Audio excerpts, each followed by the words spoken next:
At that time? No, sir. Did you ever attend a business meeting with Mr. Cerrone? No, sir. La historia de Tony Accardo comienza en las sombras olvidadas del Near West Side de Chicago, un lugar donde la esperanza era tan escasa como la luz del día, y las calles resonaban con la desesperación de quienes lo llamaban hogar. Nacido en un mundo de pobreza y supervivencia, el futuro de Tony no se forjó en aulas ni salas de juntas, sino en callejones y rincones en penumbra. Hijo de humildes inmigrantes sicilianos, su infancia fue testigo silencioso de la violencia subyacente que latía por las calles como una ley tácita. En 1906, el viaje de la familia Accardo desde Castelvetrano, Sicilia, a Estados Unidos, fue un reflejo del de innumerables personas. Buscaban refugio, un nuevo comienzo, la oportunidad de algo mejor. Pero para el joven Tony, la vida tenía otros planes. Su padre, Francesco, zapatero de profesión, y su madre, María, ama de casa, soñaban con una vida sin las garras de la pobreza. Pero su hijo no estaría atado a sus humildes esperanzas. Se sintió atraído por una vocación más oscura, un mundo donde el poder y el respeto se ganaban no con dinero, sino con sangre. La educación de Tony no transcurrió en los polvorientos rincones de un aula. A los 14 años, abandonó la escuela, no por ignorancia, sino por necesidad. Comprendió que el mundo no recompensaba a los eruditos ni a los soñadores. Recompensaba a los despiadados, y así comenzó a sumergirse en el sórdido submundo de Chicago, una ciudad gobernada por hombres que amasaron su fortuna con el miedo, la extorsión y la violencia. Su formación se desarrolló en salas de billar y esquinas, donde cada hombre con una sonrisa torcida parecía contener una lección sobre el arte de la supervivencia. La ciudad era un polvorín, y Tony estaba a punto de encender la mecha. A los 20 años, ya había encontrado su lugar en una de las muchas pandillas callejeras de Chicago, la Circus Café Gang. En estos callejones aprendió que el poder no se daba, se tomaba, cueste lo que cueste. Chicago era una ciudad de imperios, cada uno construido sobre la traición y la sangre. Y Tony, con su mirada aguda y sus manos ágiles, estaba aprendiendo las reglas del juego. Fue allí, en medio de la violencia y la ambición descarnada de los bajos fondos de Chicago, donde conoció a un hombre que cambiaría su vida para siempre, Al Capone. El infame jefe de la mafia ya era una figura imponente en la ciudad, un hombre que inspiraba respeto con solo una mirada, y cuyo nombre se susurraba con miedo de punta a punta de Chicago. Para Tony, conocer a Capone no fue casualidad, sino el destino. Capone era el jefe de la organización de Chicago, y Tony estaba a punto de descubrir que, en su mundo, la lealtad no era solo una virtud, sino una moneda de cambio. La incorporación de Tony a la organización de Chicago fue rápida, casi inevitable. Con el despiadado Jack McGurn como guía, Tony ascendió rápidamente en la jerarquía. Era más que un simple lacayo. Era un protector, un soldado, un hombre que entendía el lenguaje de la violencia. La organización no admitía debilidades, y Tony demostró su valía una y otra vez. Se convirtió en uno de los hombres de mayor confianza de Capone, no por favores ni halagos, sino por su carácter frío y calculador, y una calma letal que rayaba en lo desconcertante. No pasó mucho tiempo antes de que Tony se encontrara no solo en las sombras del imperio de Capone, sino en su mismo corazón. La primera vez que fue llamado a cometer un asesinato para la organización, no fue una decisión, sino una necesidad. Un hombre había cruzado la línea, tenía que morir. En el oscuro y violento mundo de la élite criminal de Chicago, no había lugar para la vacilación. Tony apretó el gatillo sin pensarlo 2 veces, sin emoción ni remordimiento, solo la fría satisfacción de saber que en este mundo sobrevivir significaba quitarle la vida a otros. Chicago, durante la Prohibición, era una ciudad en guerra. Las pandillas luchaban por territorio, por el dominio, por el control de un imperio construido sobre el alcohol, el juego y la sangre. Pero incluso con el fuego de las balas, el ascenso de Tony era constante. Cuanta más sangre derramaba, más consolidaba su lugar en la organización. Su reputación se extendió rápidamente, no solo como un soldado leal, sino como un hombre en quien se podía confiar para cumplir las órdenes más brutales sin cuestionarlas.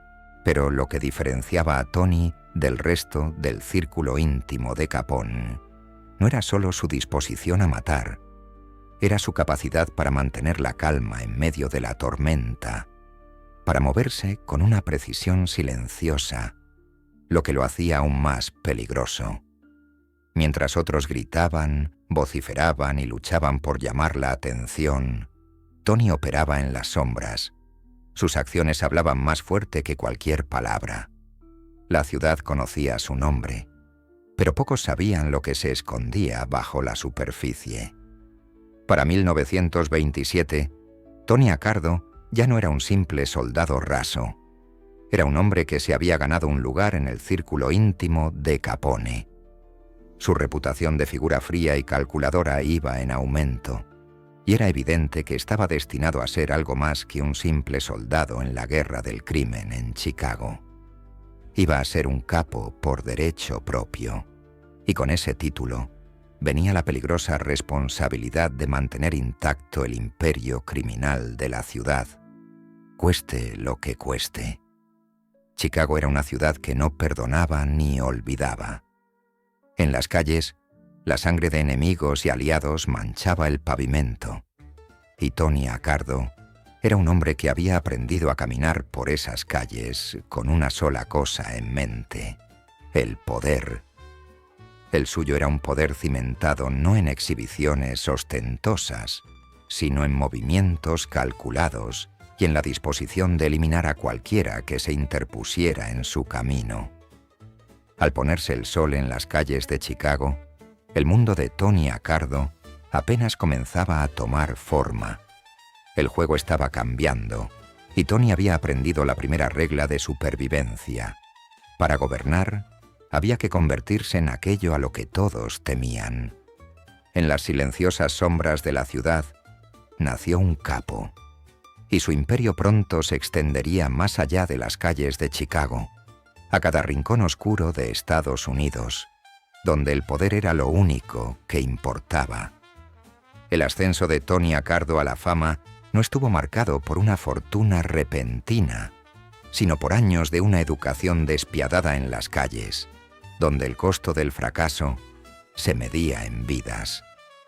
Chicago, una ciudad marcada por las brutales fuerzas de la Prohibición, era un lugar donde la línea entre la supervivencia y la muerte era delgada, y para Tony, cada paso adelante se pagaba con sangre. Fue allí, en el corazón oscuro de la ciudad, donde aprendería el verdadero costo de la lealtad, el poder y la traición.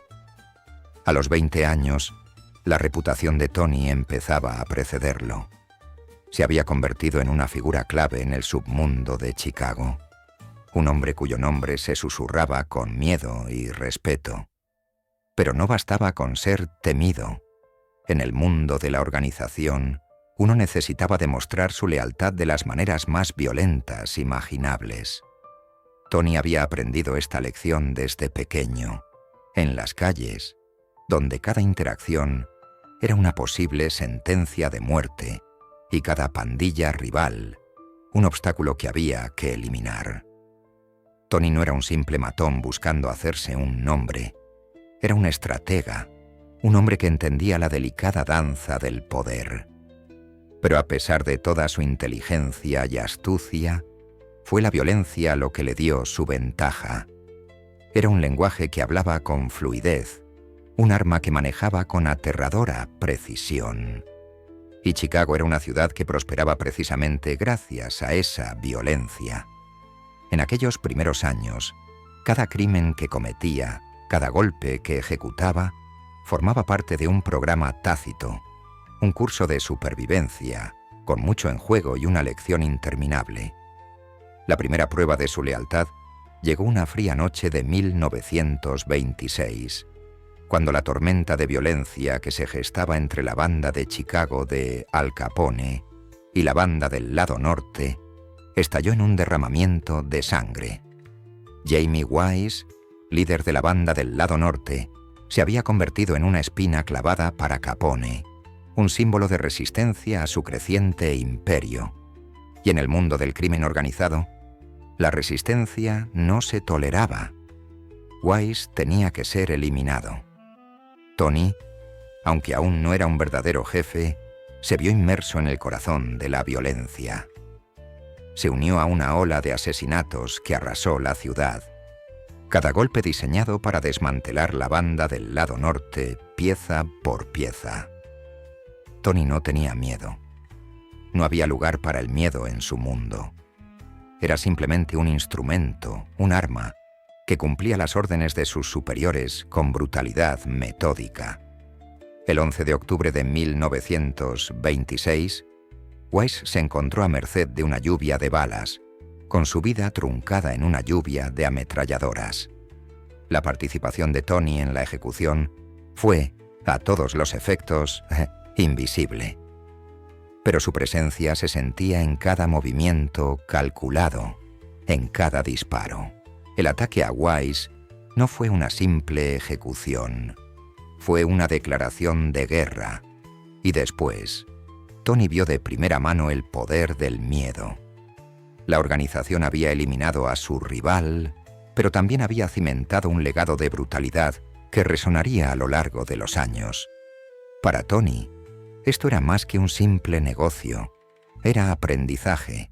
Había aprendido que en este mundo, quienes dudaban pagaban el precio. Y Tony nunca dudó. Pero las lecciones no acabaron ahí. A medida que los días se convertían en semanas y las semanas en meses, Tony se vio envuelto en una serie de violentas luchas de poder. Las calles bullían de rivalidades, traiciones y alianzas cambiantes. Presenció de primera mano los peligros de la deslealtad. Cómo un solo paso en falso podía costarle todo a un hombre: la vida, la reputación, el poder.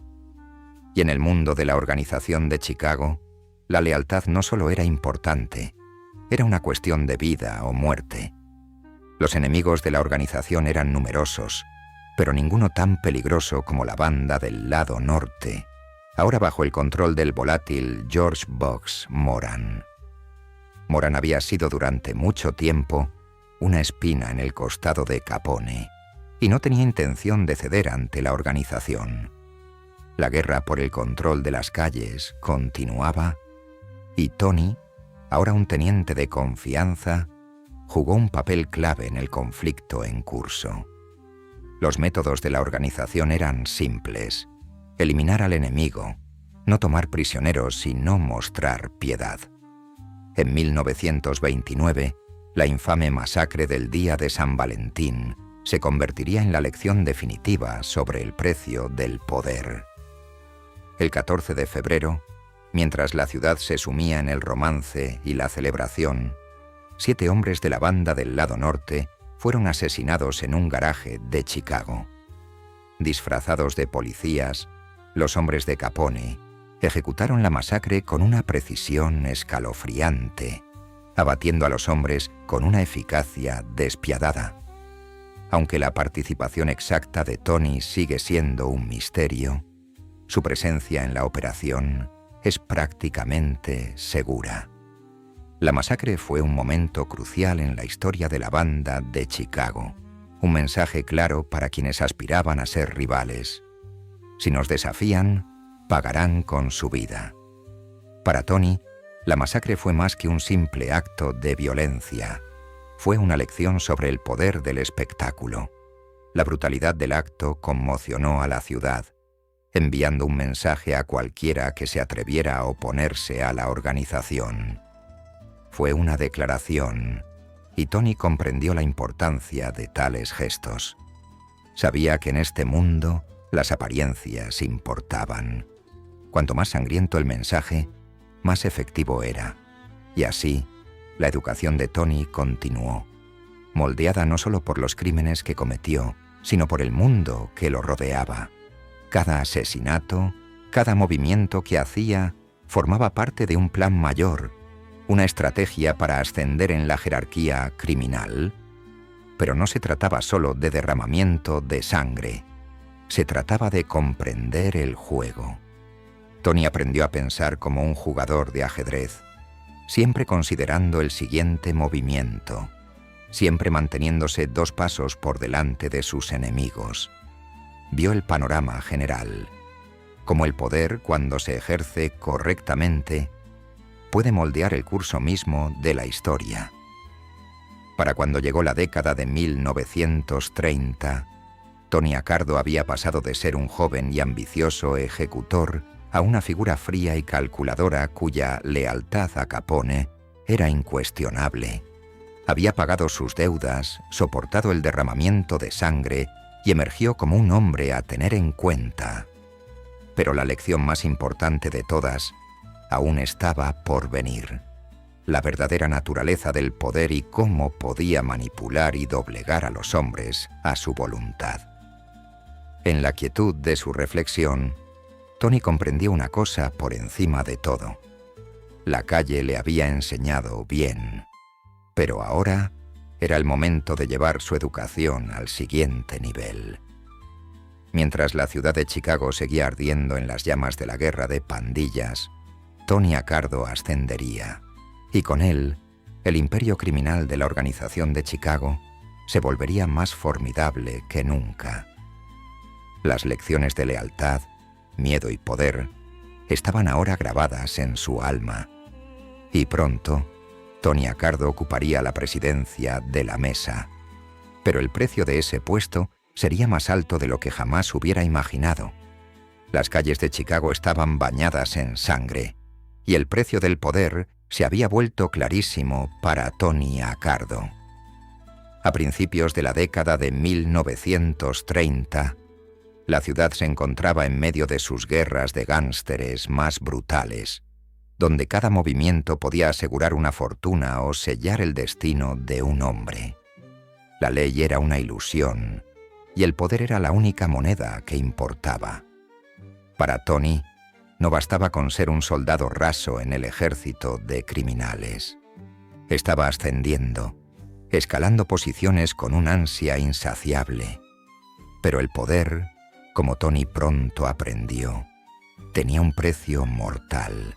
Para cuando Capone se encontró tras las rejas en 1932, sentenciado por un crimen que había orquestado con tanto cuidado, Tony se encontraba al borde del abismo.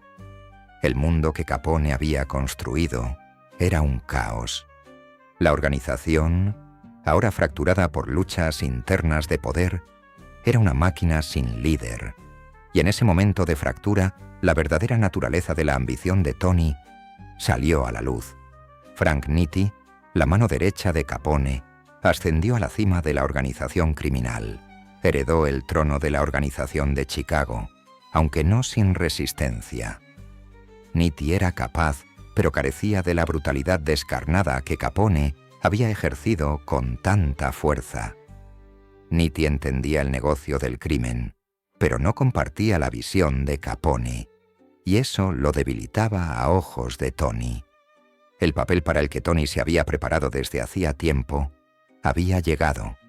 Había llegado el momento de reclamar su parte del imperio.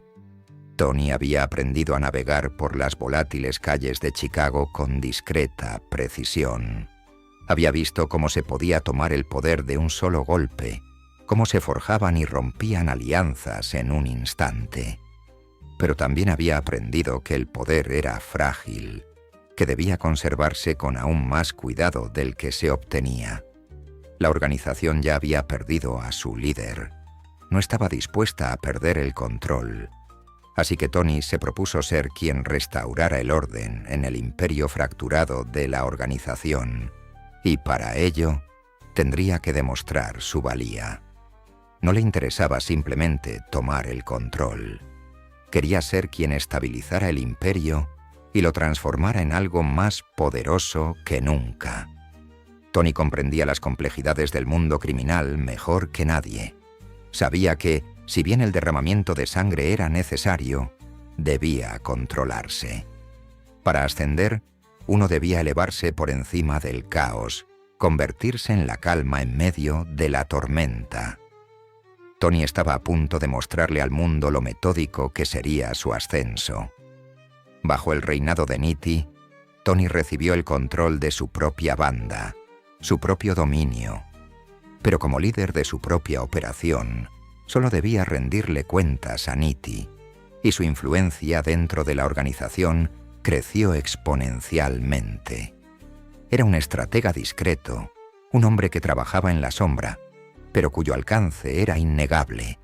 Cada día reforzaba su control sobre el submundo criminal de Chicago. Su red de operaciones ilegales se expandía desde el juego y la usura hasta la lucrativa distribución de alcohol y cigarrillos. Cada rincón de la ciudad, cada negocio turbio, fluía por las manos de Tony, y con ello llegaba una riqueza inimaginable. Pero la riqueza, como el poder, tenía un precio. Una de las acciones más significativas de Tony fue su participación en la expansión de la influencia de la organización en Las Vegas. Una ciudad que antes estaba dominada por negocios legítimos, estaba siendo invadida lentamente por criminales que vieron la oportunidad de convertir el Strip en su patio de recreo. Tony fue una de las piezas clave para asegurar el bastión de la organización en Las Vegas, una acción que consolidaría su estatus como el sindicato del crimen más poderoso de Estados Unidos. Fue una empresa arriesgada, pero que dio sus frutos con creces, literalmente. Las Vegas era un terreno fértil para que Tony plantara su bandera. Los casinos, los clubes nocturnos y los grandes apostadores eran propicios para la explotación. Con Tony al mando, la organización de Chicago controlaba el flujo de dinero que entraba y salía de la ciudad.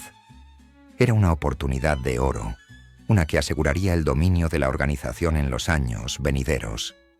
Pero a medida que Tony se expandía, también lo hacían las amenazas. Familias rivales, tanto en Chicago como en otras ciudades, empezaban a tener en la mira los mismos territorios, y la competencia por el control se estaba volviendo mortal. En 1933, Tony intentó consolidar su poder dentro de la organización, eliminando a quienes amenazaban con desestabilizar su gobierno. Su método siempre fue el mismo: preciso, frío e inflexible. Los enemigos que se interponían en su camino eran rápidamente eliminados, a menudo sin dejar rastro. El ascenso de Tony no estuvo exento de sacrificios. Su capacidad para eliminar obstáculos con una eficiencia implacable le permitió sobrevivir a sus rivales. Donde otros eran descuidados y dejaban un rastro de destrucción, Tony era meticuloso. Comprendió que en este mundo no bastaba con ser despiadado. Había que ser inteligente, calculador y estar dispuesto a hacer lo que fuera necesario para afianzar la posición. Pero a medida que Tony se afianzaba en su poder, empezó a comprender que el mayor desafío al que se enfrentaba no provenía de sus enemigos, sino de su propia organización. La lealtad nunca estaba garantizada, ni siquiera con un hombre que había demostrado su valía una y otra vez. Tony había aprendido esta lección a las malas. En 1934, tras una serie de luchas de poder y sangrientos enfrentamientos, Tony se vio envuelto en una amarga lucha interna dentro de la organización. Varios de sus asociados comenzaron a cuestionar sus métodos, su liderazgo y su creciente control sobre la organización. Tony había trabajado incansablemente para eliminar a sus rivales, pero ahora se enfrentaba a una nueva batalla, la lucha por su propia posición. Los mismos hombres que una vez lo llamaron hermano ahora conspiraban contra él. Había más en juego que nunca. Si Tony quería mantener su poder, necesitaba ser más astuto que nunca. Necesitaba comprender que el juego no se trataba solo de quitar vidas, sino de comprender la mentalidad de quienes lo rodeaban. Había aprendido a leer el ambiente, a percibir cuando alguien estaba a punto de intentar hacerse con el poder y a actuar con rapidez y decisión antes de que pudieran atacar. Era el tipo de guerra psicológica que se convertiría en la verdadera fortaleza de Tony. Tony Accardo sabía que el precio del poder no solo se pagaba con sangre, se pagaba con confianza. A medida que el mundo criminal cambiaba a su alrededor, se dio cuenta de que los hombres en quienes más confiaba podían fácilmente convertirse en sus enemigos. Pero así era el juego. La confianza era una moneda que podía gastarse, pero nunca conservarse para siempre. Y al final, Tony llegaría a comprender que los mayores enemigos a los que se enfrentaba no eran los que empuñaban un arma, sino los que empuñaban un cuchillo a sus espaldas. Tras la calma de las luchas internas, Tony se alzaba en la cima del mundo criminal, no solo como capo, sino como un genio que había burlado a sus rivales, aliados e incluso a la ley. La organización se había convertido en suya, y con ella comprendió que el poder ya no consistía solo en controlar las calles. Se trataba de controlar las mentes de quienes se atrevían a desafiarlo. Tony Accardo llegaría a comprender que el precio del poder era muy alto, pero al final siempre valía la pena.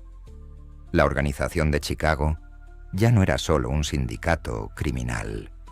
Se había convertido en un reino, con Tony Accardo como centro. Pero lo que diferenciaba a Tony de los demás jefes de la mafia de su época era su capacidad de pasar desapercibido, operando desde las sombras donde otros ni siquiera podían comprender. Mientras que Capone había sido una tormenta de violencia y bravuconería, Tony era la tormenta silenciosa y calculadora bajo la superficie, impulsando el poder sin necesidad de presumir. Su verdadero genio residía en su sutileza. No necesitaba aparecer en los titulares. Su imperio se basaba en el silencio, la precisión y una inquebrantable capacidad para obligar a quienes lo rodeaban a obedecer sus órdenes sin siquiera darse cuenta. A principios de la década de 1930, con la prohibición aún en pleno apogeo, Chicago se convirtió en un campo de batalla por el control del tráfico ilegal de alcohol. Y fue en el sórdido punto débil de esta guerra donde Tony se encontró en el papel para el que nació, el arquitecto silencioso de un imperio. Pero Tony no solo luchó por el control de las calles de Chicago, se expandió.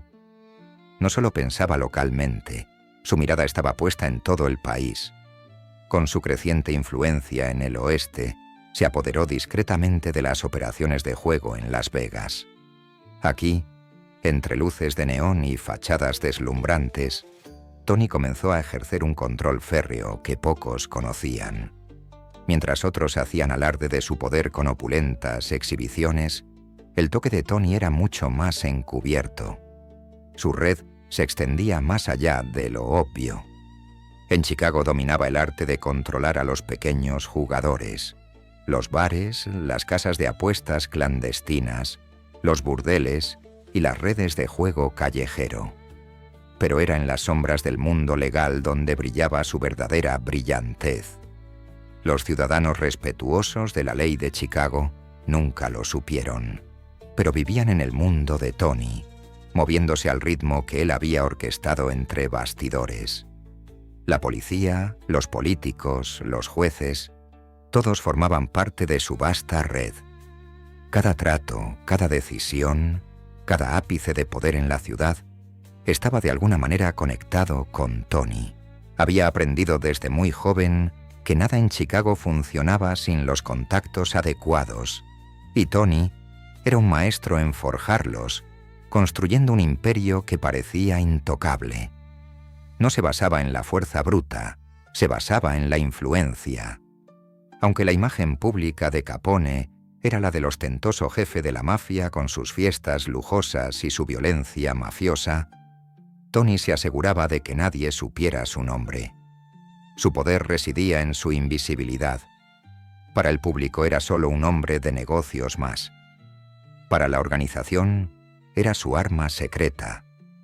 Para 1934, mientras la caída en desgracia de Capone se consolidaba tras su condena por evasión fiscal, el ascenso de Tony ya estaba tomando forma, con Frank Nitti acaparando la atención como la cara visible de la organización. Tony maniobraba discretamente entre bastidores, controlando el flujo de dinero y tomando las decisiones cruciales que aseguraron el dominio de la organización. Sus conexiones con las fuerzas del orden, los círculos políticos y los medios de comunicación le permitieron operar con una libertad inimaginable para otros. El imperio de la organización se expandió como una marea silenciosa, invadiendo nuevos territorios sin llamar la atención de las autoridades.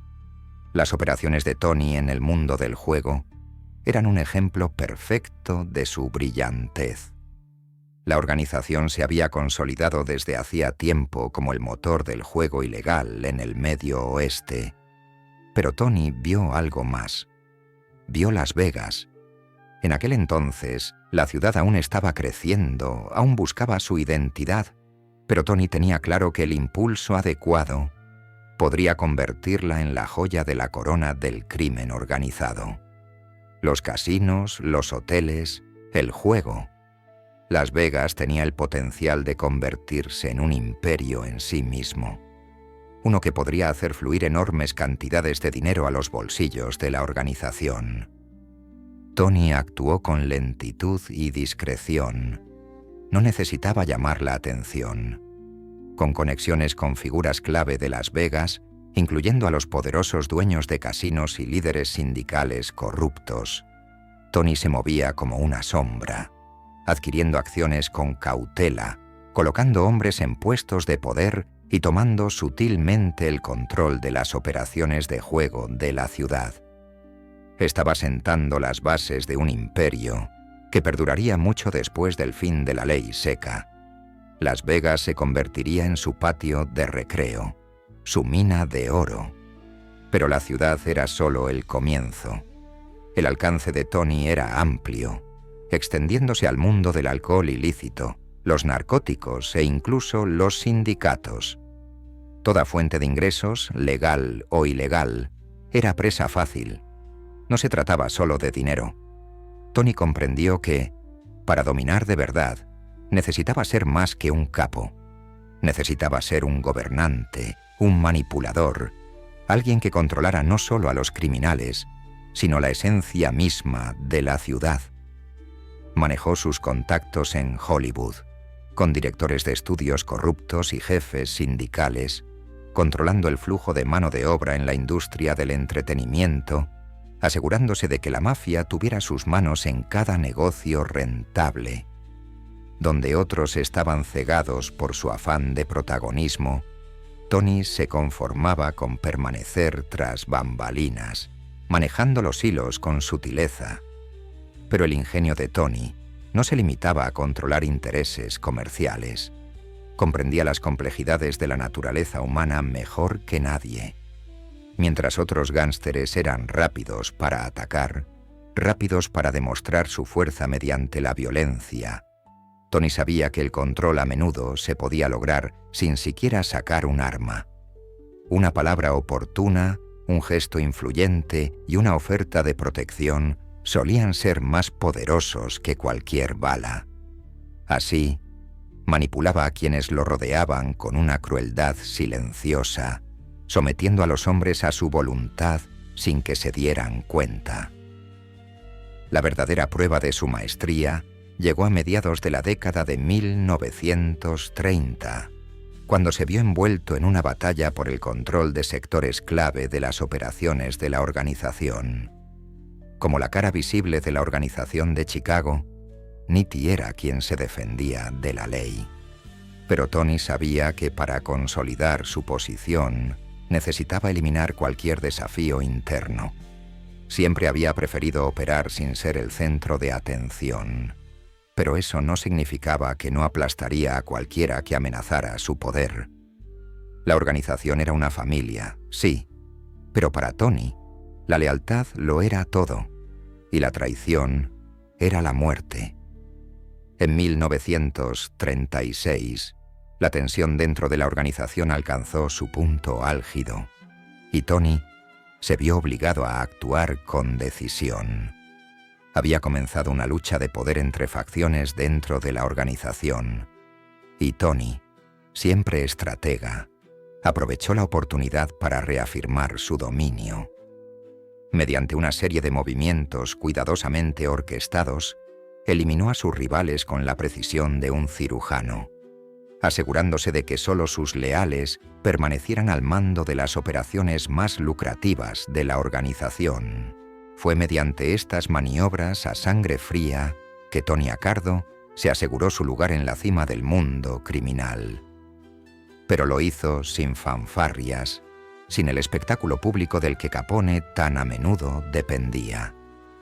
Si el reinado de Capone se había caracterizado por sus arrebatos violentos y descaradas exhibiciones de poder, el reinado de Tony se caracterizaría por su control silencioso, su planificación meticulosa y su escalofriante eficiencia. Se había convertido en un maestro del juego, un jugador que podía manipular a todos a su alrededor, pero permanecía intocable, un fantasma en el submundo criminal, orquestando cada movimiento con la serena precisión de un maestro del ajedrez. Y con el paso de los años, el imperio de Tony crecería. Las Vegas, antaño un desierto iluminado por luces de neón, se convertiría en una mina de oro. La organización expandiría su alcance a nuevos territorios, consolidando su control sobre las empresas criminales más lucrativas del país. Todo, absolutamente todo, se construyó sobre la genialidad discreta de Tony Accardo, la capacidad de ver el juego mucho antes que nadie y de jugarlo de maneras que nadie más podía entender. El mundo conocía el nombre de Tony Accardo, pero pocos entendían lo que se escondía tras él.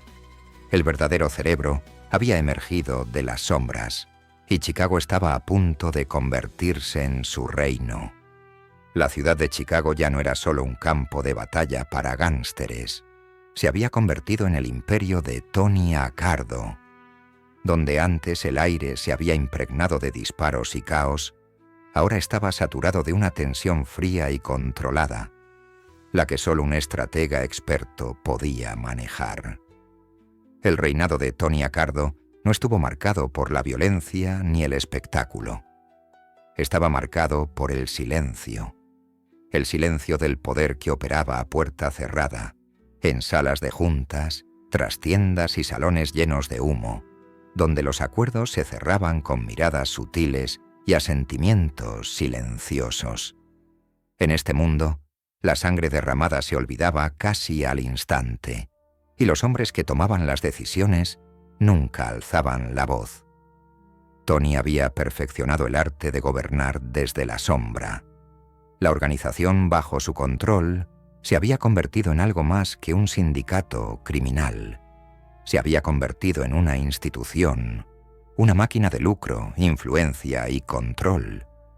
Pero a diferencia de los caóticos reinados de hombres como Capone, el de Tony era calculado y mesurado. Cada acción, cada palabra, cada movimiento formaba parte de un gran plan. Su imperio había crecido tanto, tan entrelazado con la sociedad estadounidense, que incluso quienes no estaban involucrados en el crimen organizado no tenían idea de cuánto les afectaba.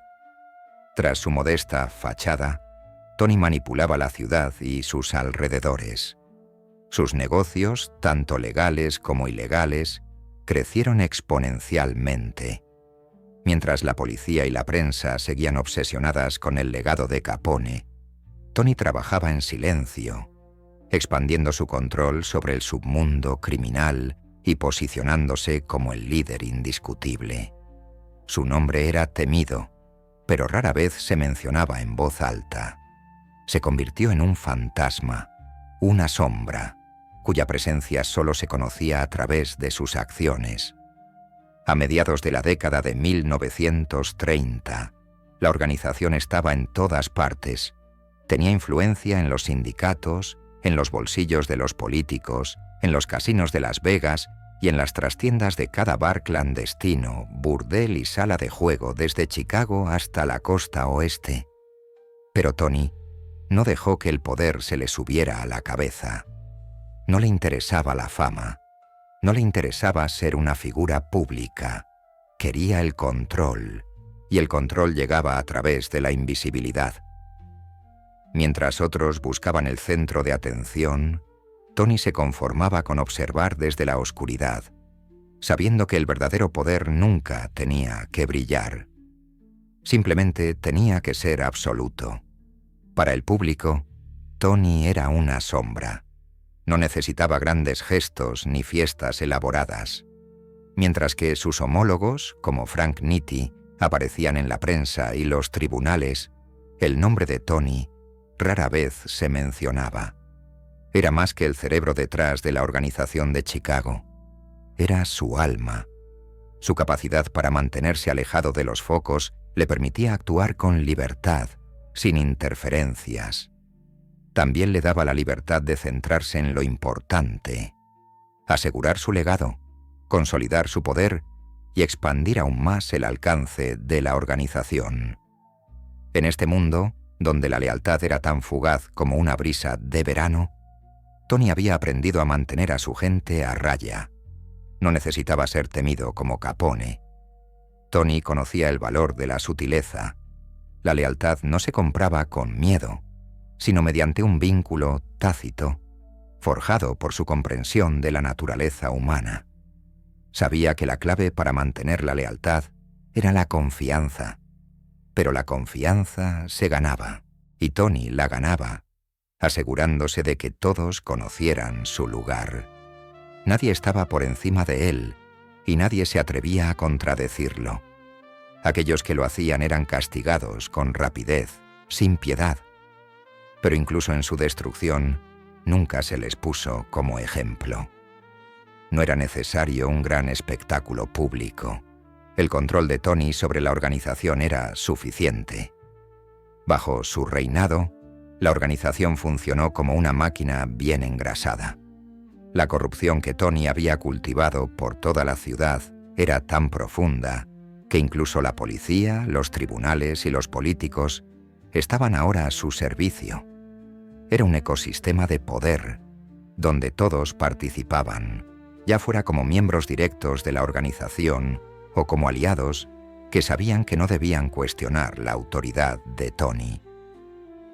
El dominio de la organización sobre el mundo del juego en Las Vegas sentó un precedente para el resto del país. La influencia de Tony se extendió a otras ciudades, llegando a la costa este, a Nueva York, e incluso a través de fronteras internacionales. Con cada negocio en el que se infiltraba, con cada aliado que cultivaba, Tony expandía su imperio. Sin embargo, a pesar de este crecimiento masivo, Tony seguía operando con una calma inquietante. Mientras que Capone se deleitaba con su notoriedad, Tony se conformaba con pasar desapercibido, trabajando con una precisión fría que no dejaba margen de error. Para quienes se le cruzaban en el camino, era un fantasma, una figura casi mítica que operaba fuera del ámbito de los delincuentes comunes. Nadie podía tocarlo, nadie podía ser más astuto que él, y cualquiera que lo intentara se veía borrado lenta, pero seguramente de la existencia. Tony había creado un mundo donde el miedo se sentía no por amenazas estridentes ni exhibiciones extravagantes, sino por la abrumadora certeza de que lo controlaba todo. Su poder era incuestionable. Su imperio, aunque aún oculto a la vista de todos, era innegable. Y la lealtad que había cultivado dentro de la organización era absoluta. Pero no era solo lealtad a él como persona, sino lealtad al sistema que había creado. Tony no era solo un jefe de la mafia, era un genio de la estructura organizativa. La organización, bajo su liderazgo, se convirtió casi en una entidad corporativa, donde cada miembro comprendía su rol y su lugar dentro del imperio. Desde el más humilde sicario hasta los hombres más poderosos de la ciudad, cada persona tenía una tarea que cumplir. Y nadie, ni siquiera sus allegados, cuestionó jamás su liderazgo. Aún así, el mundo estaba cambiando, y Tony comprendió que el imperio criminal que había construido con tanto cuidado no era inmune a los vaivenes del tiempo. La década de 1940 trajo consigo nuevos desafíos. La Segunda Guerra Mundial había alterado el equilibrio de poder de maneras impredecibles. El gobierno estaba tomando medidas más duras contra el crimen organizado, y el público era cada vez más consciente de hasta qué punto organizaciones criminales como la organización se infiltraban en todos los aspectos de la vida. Las sombras en las que Tony había prosperado se estaban reduciendo, y por primera vez se veían verdaderas grietas en la armadura. Pero incluso cuando las barreras comenzaban a cerrarse, Tony se mantuvo firme. El gobierno, las fuerzas del orden, incluso la prensa, todos eran piezas de un juego que Tony dominaba desde hacía tiempo. Eran herramientas, distracciones para disuadir a otros de centrarse en lo que realmente importaba. Su continuo ascenso al poder y la preservación del control de la organización sobre las organizaciones criminales del país. El FBI y la policía se habían convertido en una molestia, pero no en una amenaza. Tony había aprendido que, por mucho que la ley se esforzara, nadie podía tocarlo. Tenía el sistema manipulado. Fue durante esta época que Tony empezó a pensar más allá de lo inmediato, más allá de simplemente controlar Chicago. Empezó a pensar en su legado. No se conformaba con construir un imperio. Quería asegurarse de que perdurara mucho después de su muerte. Con el paso de los años, su control del poder se afianzó. Cada día que pasaba, el reinado silencioso de Tony Accardo seguía labrándose un lugar en la historia. Un reinado basado en el cálculo frío, la guerra psicológica y la capacidad de controlar sin necesidad de alzar la voz. Y mientras permanecía sentado en la tranquilidad de su oficina, observando la ciudad que había sido su patio de recreo durante tanto tiempo, Tony supo que la verdadera batalla no estaba en las calles, sino en la mente. Ya había ganado la guerra física. Ahora se preparaba para la guerra del legado, con el transcurso de la década de 1950. La frágil calma que Tony Accardo había cultivado con tanto esmero comenzó a resquebrajarse. La vieja guardia de la élite criminal de Chicago había gobernado con mano de hierro, pero la siguiente generación de gánsteres ansiaba su parte del imperio. Lo que se había construido durante décadas de maniobras calculadas y control silencioso, ahora se enfrentaba a su mayor desafío: las crecientes ambiciones de los más allegados a Tony. Estos nuevos jugadores, algunos leales, otros ambiciosos, ya no comprendían el delicado equilibrio de poder que Tony dominaba. Les interesaba más el éxito rápido y brutal, el que estalla como un disparo en lugar de latente en las sombras. La batalla por el control de la organización siempre había sido silenciosa, una serie de movimientos sutiles, alianzas y manipulaciones. Pero ahora, la amenaza de una guerra total se cernía cada vez más cerca, y Tony comprendió, como tantas otras veces, que el precio del poder no se medía solo en dinero o influencia, sino en sangre. Su mundo, construido sobre el secretismo y el silencio, se llenó repentinamente de ecos de violencia que amenazaban con destruir todo por lo que había trabajado. Sam Giancana, el descarado y extravagante nuevo líder de la organización, fue uno de los primeros en poner a prueba la autoridad de Tony. Era todo lo que Tony despreciaba. Ruidoso, buscaba atención y ansiaba ser el centro de atención. Giancana nunca había comprendido el poder silencioso que Tony había cultivado. Creía que podría construir su imperio mediante el espectáculo, acercándose a la prensa y a los políticos con grandes gestos que todos pudieran ver. Tony siempre supo que tal estrategia lo llevaría a la ruina. Pero en las turbulentas aguas de la cambiante dinámica de poder de la organización, la creciente influencia de Giancana se convirtió en una amenaza que Tony no podía ignorar. Las grietas en los cimientos de la organización se agrandaron a medida que la estrella de Giancana ascendía. Empezó a desafiar el control de Tony, socavando su discreto gobierno. Tony, siempre estratega, reconoció el peligro. Sabía que la clave para mantener su reinado no residía en la fuerza bruta, sino en la precisión quirúrgica. Así pues, empezó a maniobrar en la sombra, como antes. Pero esta vez, el juego era diferente. Sus oponentes no eran tan fáciles de controlar como los hombres que los habían precedido. El equilibrio de poder estaba cambiando, y Tony sabía que, a menos que actuara con decisión, todo su imperio podría derrumbarse. Uno de los desafíos más peligrosos y públicos para el reinado de Tony se produjo cuando la ambición de Giancana lo llevó a hacer un pacto peligroso, una alianza con poderosos políticos que estaban encantados de explotar la influencia de la organización para su propio beneficio. Giancana, con su imponente imagen, era un peón en su juego, pero él no se daba cuenta. Para Tony, esto era ir demasiado lejos. La organización siempre había estado bajo su control. Nadie, ni siquiera sus aliados más cercanos, podía permitírselo. Pero no eran solo las ambiciones de Giancana las que amenazaban con derrumbar el imperio que Tony había construido. El gobierno, cada vez más decidido a desmantelar el crimen organizado, comenzó a acercarlo. El FBI era implacable, y su investigación sobre las operaciones de la organización se había intensificado.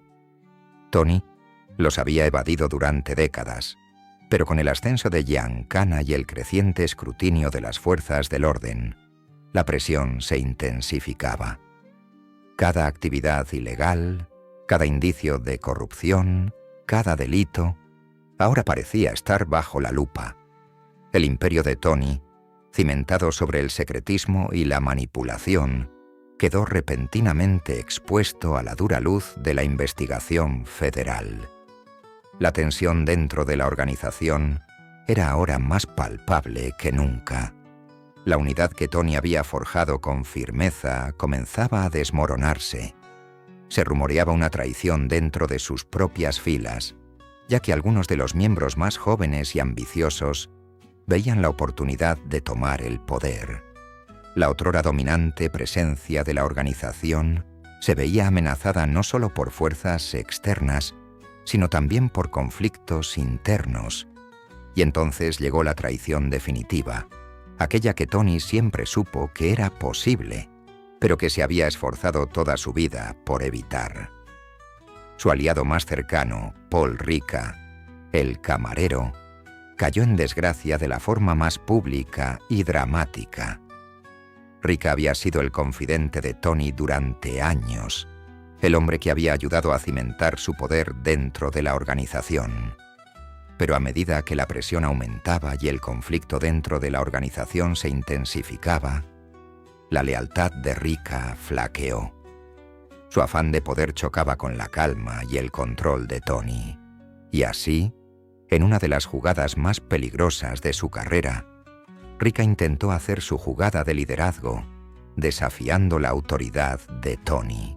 La traición de Rika golpeó la esencia de todo lo que Tony había construido. Su relación se había forjado en el fuego del derramamiento de sangre y la lealtad, pero ahora, con la organización al borde del caos, Rika vio la oportunidad de forjar su propio futuro. Fue una jugada que terminaría en violencia, pues Tony no perdonaba la traición. Las consecuencias de la deslealtad de Rika fueron rápidas y brutales. Quienes se aliaron con Rika pagaron el precio. Sus vidas se extinguieron en momentos de violencia calculada. Para Tony, la traición nunca fue solo una herida personal, sino un ataque a todo por lo que había trabajado. La purga dentro de la organización dejó un reguero de sangre, pero como consecuencia, el control de Tony sobre la organización se intensificó aún más. Sin embargo, el daño ya estaba hecho. La organización ya no era la máquina perfectamente calibrada de antaño. Las grietas en sus cimientos eran demasiado profundas. Giancana, envalentonado por su alianza con la élite política, comenzó a tomar sus propias decisiones, poniendo a prueba los límites de Tony y buscando labrarse su propio territorio. Las batallas internas continuaron, cada una más violenta que la anterior. Tony, el hombre que una vez había operado con sutileza y precisión, ahora se encontraba envuelto en una guerra a gran escala por la supervivencia. A medida que el desafío de Giancana se volvía más directo, Tony supo que la sutileza había terminado. Su reinado, antes silencioso, debía cambiar. El mundo que había construido sobre el delicado equilibrio de la manipulación y el control se desmoronaba, y la única manera de preservar su poder era mediante acciones despiadadas y decisivas. El líder frío y calculador que antes operaba desde las sombras, ahora se veía obligado a salir a la luz. Pero no sería imprudente. Tony comprendía la importancia de la sincronización, de actuar cuando fuera más duro. La organización estaba sumida en el caos, y aún así, Tony Accardo, siempre el cerebro, se mantenía un paso por delante. Sabía que el poder nunca era algo estático. Era una fuerza fluida que podía cambiar de dirección en cualquier momento. Y así, se adaptó, transformándose del capo silencioso en una figura dispuesta a hacer lo que fuera necesario para mantener su reinado. El derramamiento de sangre, la traición, todo formaba parte del juego. Tony lo había aprendido hacía mucho tiempo, y ahora, más que nunca, comprendía que en el mundo del crimen organizado no se podía confiar plenamente en nadie, ni siquiera en los más cercanos. El reinado de Tony, antes definido por su sutileza, se había convertido en una batalla por la supervivencia. Y a medida que la violencia se intensificaba y había más en juego, una cosa quedó clara. Tony Accardo era un superviviente, un hombre que no se detendría ante nada para mantener su control, incluso si eso significaba destruir el imperio que había construido. La traición era inevitable, pero también lo era el derramamiento de sangre que vendría después. Era una guerra por el futuro de la organización, y en esta guerra no habría lugar para la debilidad. Solo los más fuertes sobrevivirían, y Tony Accardo, siempre el cerebro, se aseguraría de ser el último en pie. A finales de la década de 1960, Tony Accardo se había convertido en una leyenda viviente del crimen organizado. El nombre Accardo no solo era conocido, sino temido. Pero en el tranquilo suburbio de Barrington Hills, donde Tony había decidido retirarse del ajetreo diario de la mafia, su mundo comenzaba a desmoronarse. El imperio que había forjado con tanto esmero, la dinastía que se había extendido durante décadas, se enfrentaba a fuerzas que ni siquiera él podía controlar. La edad, el tiempo y el implacable avance de la historia habían empezado a jugarle en contra. Tony rondaba los 60 y su otrora férrea determinación mostraba signos de desgaste. Había visto a innumerables hombres ir y venir, algunos morir violentamente, otros simplemente olvidados por el tiempo. Aprendió desde muy joven que nada en su mundo duraba para siempre, ni siquiera el poder, pero la pregunta persistía. ¿Podría aferrarse a su imperio hasta el final? ¿Podría capear la tormenta de los nuevos tiempos, las nuevas amenazas y la incesante persecución del FBI contra la organización? El mundo del crimen organizado había cambiado drásticamente. Los antiguos métodos de contrabando de alcohol, gestión de casas de juego y extorsión ya no eran tan rentables como antes. El auge de las fuerzas del orden federales, en particular bajo el liderazgo de Heath Edgar Hoover, significaba que nadie, ni siquiera alguien tan influyente como Tony Accardo, podía operar sin la sombra constante de la sospecha. La mafia ya no era una molestia local, era un problema nacional, y los federales se habían propuesto erradicarla. Pero Tony siempre había ido un paso por delante. Incluso con la presión de la ley en aumento, mantuvo su posición en la cima, manejando los hilos entre bastidores.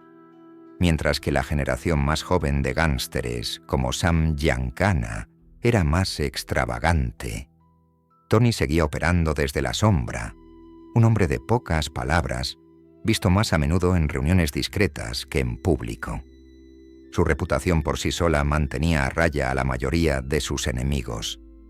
Pero por primera vez, las murallas lo estaban cercando. El enfoque del gobierno en desmantelar el crimen organizado, sobre todo después de la infame reunión de Apalachín en 1957, le dejó claro a Tony que los viejos tiempos habían terminado. La mafia se había convertido en un espectáculo público, y a Tony nunca le había interesado ser el centro de atención. Ahora era demasiado tarde para permanecer en la sombra sin llamar la atención. Al final de la década de 1960, surgió una nueva oleada de mafiosos, ambiciosos, audaces y con ansias de hacerse un nombre.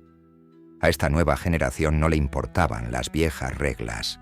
No respetaban la estrategia silenciosa y calculadora que Tony había adoptado para llegar al poder. La generación más joven quería ostentación, quería ser vista, quería controlar los titulares, y en su afán por forjar su territorio, comenzaron a desafiar el mundo cuidadosamente construido por Tony. Tony, sin embargo, no era un hombre que simplemente entregara su trono. Era un superviviente, pero al ver a los jóvenes tomar más riesgos y ganar más atención, se dio cuenta de que su reinado había llegado al final. Su influencia se desvanecía, aunque aún controlaba la organización. Era una batalla que no podía ganar solo con la fuerza o la manipulación. Se había acabado el tiempo de jugar en la sombra. Fue entonces cuando Tony decidió dar el paso definitivo, uno que aseguraría su legado y al mismo tiempo le permitiría alejarse del caos que consumía lentamente el mundo que lo rodeaba. Decidió discretamente alejarse del ojo público. Ya no sería el líder de la organización, ya no sería el hombre cuyo nombre se mencionaba con miedo. En cambio, asumiría el rol de consigliere, el sabio y silencioso asesor de la nueva generación de líderes. Fue una decisión que sorprendió a pocos, pero que para Tony tenía todo el sentido del mundo. Nunca había sido un hombre que buscara el protagonismo, solo quería el control. Como consigliere, aún podía ejercer el poder sin ser expuesto, dirigiendo discretamente la organización desde la sombra. Pero la decisión de Tony de dimitir no fue injusta. Los líderes más jóvenes, deseosos de forjar sus propios imperios, la vieron como una señal de debilidad. La organización ya no era el monolito que había sido. Las fracturas en la organización comenzaron a profundizarse a medida que figuras más jóvenes e inestables, como Giancana, seguían desafiando los límites. En ausencia de Tony, la organización comenzó a perder la concentración y la disciplina que antaño la habían hecho tan poderosa. Pero Tony ya no se preocupaba por las operaciones diarias. Su apuesta siempre había sido asegurar que su legado perdurara, no mediante la violencia incesante y el espectáculo, sino mediante una retirada estratégica. En 1961, mientras la mafia se hacía cada vez más visible, Tony se vio obligado a afrontar cargos relacionados con su vasto imperio. Era una época en la que la ley lo acosaba como nunca antes. Pero a pesar de la presión, Tony se mantuvo firme. Sabía cómo manejar las batallas legales, cómo manipular el sistema, y al final, los cargos en su contra fueron retirados. Su reputación de intocable permaneció intacta, su mística intacta. Sin embargo, con la llegada de la década de 1970, las grietas que Tony había mantenido ocultas comenzaron a aparecer. En 1971, con el control de la organización en Chicago debilitándose y la organización fragmentándose bajo la presión de las investigaciones federales, las viejas rivalidades de Tony resurgieron. La guerra por el control de las calles se recrudeció, y Giancana, incapaz de mantener la paz con las maniobras silenciosas de Tony, se convirtió en un blanco fácil. Las acciones imprudentes de Giancana lo llevaron a la ruina, y en 1975 fue asesinado en circunstancias misteriosas, una baja más en una batalla por el dominio de la que Tony se había retirado hacía tiempo. Pero el tiempo de Tony en la cima había pasado. La organización, a pesar de sus mejores esfuerzos por adaptarse, se estaba desmoronando. La ley había aprendido a atacar no solo a los soldados rasos, sino a la propia estructura del crimen organizado. Y aunque Tony seguía manejando los hilos, para la década de 1980, el panorama había cambiado demasiado como para que mantuviera su férreo control.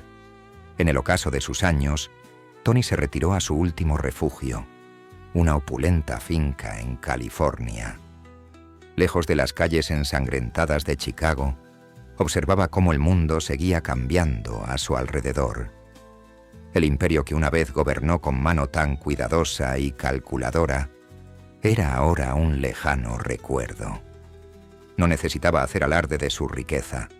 Le bastaba con haber sobrevivido, con que su nombre aún se mencionara con respeto, aunque fuera a distancia.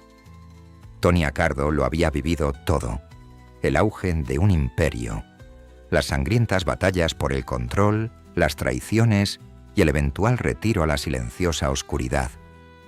Cuando Tony Accardo falleció en 1992, no fue bajo una lluvia de balas ni bajo la fría mano de la ley. Murió tan silenciosamente como había vivido, en su propia casa, lejos de las miradas indiscretas de los medios de comunicación y las fuerzas del orden. A los 86 años, el hombre que había sido una de las figuras más poderosas y temidas del crimen organizado, finalmente fue enterrado. La ciudad de Chicago jamás olvidaría su legado. Un legado de acciones calculadas, poder silencioso y un imperio criminal construido no sobre el ruido, sino sobre la manipulación silenciosa de hombres, instituciones y el tiempo mismo. Tony Accardo vivió su vida a su manera y al final ganó el juego más importante de todos, el del legado. Mientras el mundo seguía avanzando, Tony seguía siendo un fantasma, una sombra en la historia del crimen organizado estadounidense, con su nombre grabado en los anales de la historia criminal.